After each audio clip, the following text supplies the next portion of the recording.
আসসালামু আলাইকুম রহমতুল্লাহি ওবরাকাতু। প্রিয় মুসলিম মা ও বোনেরা, আপনারা কি জানেন, আপনারা যে রান্না করছেন হতে পারে এটি আপনার জন্য একটি ইবাদত, যদি আপনি আল্লাহ রাব্বুল আলামিনের সন্তুষ্টির জন্য করে থাকেন, পরিবারের সুখ ও শান্তির জন্য করে থাকেন।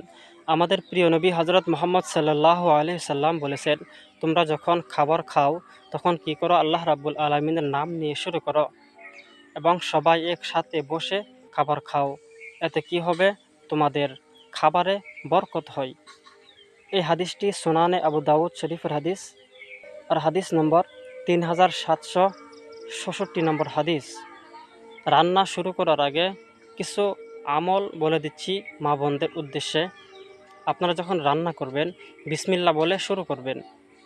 রান্না করার সময় পাক পবিত্র হয়ে উযু করে রান্না করবেন। রান্না করার সময় কি করবেন, রাব্বুল আলামিনের জিকির করতে থাকবেন। ভিডিওটি ভালো লাগলে আমার এই চ্যানেলটিকে সাবস্ক্রাইব করে রাখেন, কারণ এরকম শিক্ষামূলক ভিডিও আমি কন্টিনিউ আমার এই চ্যানেলের মাধ্যমে আপনাদেরকে দিয়ে দেব। আর আপনি যদি আমার এই ভিডিওটি ফেসবুক পেজ থেকে দেখে থাকেন তাহলে আমার পেজটিকে ফলো করে রাখতে পারেন, কারণ এরকম শিক্ষামূলক ভিডিও একমাত্র আমার এই পেজের মাধ্যমেই পাবেন। আর ভিডিওতে লাইক করতে ভুলবেন না কিন্তু, এবং কমেন্ট করে আপনার মূল্যবান মতামত জানাবেন। আমি আপনাদের প্রত্যেক কমেন্টের রিপ্লাই দেব ইনশাআল্লাহ। দেখা হবে অন্য এক ভিডিওতে। আসসালামু আলাইকুম রহমতুল্লাহি ওয়া Thanks বারাকাতুহু। for watching Mofid Official.